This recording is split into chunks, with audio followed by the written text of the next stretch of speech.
बिस्मिल्लाहिर्रहमानिर्रहीम अस्सलामुअलैकुम वरहमतुल्लाहि वबरकातुहू।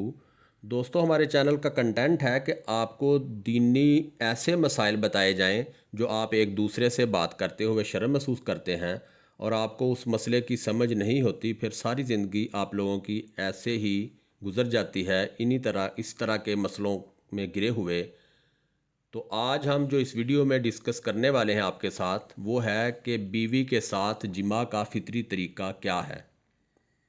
जिमा का फितरी तरीका तो यही है कि औरत नीचे हो और मर्द ऊपर रहे।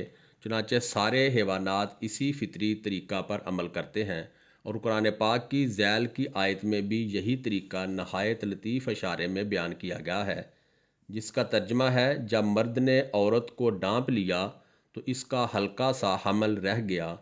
इसकी सूरत यही हो सकती है कि औरत चित लेटे और मर्द उसके ऊपर पट यानी कि उल्टा लेटे, तो इस तरह मर्द के जिस्म से औरत का जिस्म ढक जाएगा।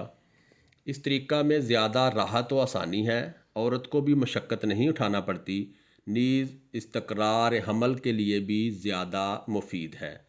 शेख रईस हकीम बू अली सीना ने भी अपनी कुलियात कानून तिब में इस तरीका को पसंदीदा बताया है। शेख रईस के नज़दीक एक जमा की तमाम शक्लों में बुरी शक्ल ये है कि औरत मर्द के ऊपर हो और मर्द नीचे चित लेटा हो, क्योंकि इस सूरत में मनी भी मर्द के उज़्व में बाकी रहकर मुतअफ़्फ़न होकर अजियत का बायस बनती है। तो दोस्तों, आपसे अपील है कि इस तरह के छोटे छोटे मसाइल को हमें समझना चाहिए, इसमें शर्म महसूस नहीं करनी चाहिए। तो मेरी दुआ है कि अल्लाह पाक हमें दीनी मसाइल को समझने की तौफीक अता फ़रमाए। आमीन सुम्मा आमीन। वीडियो अच्छी लगी तो सवाब की नीयत से दोस्तों से शेयर करें और चैनल को अगर आपने अभी तक सब्सक्राइब नहीं किया तो मज़ीद वीडियोज़ देखने के लिए चैनल को सब्सक्राइब ज़रूर कर लें।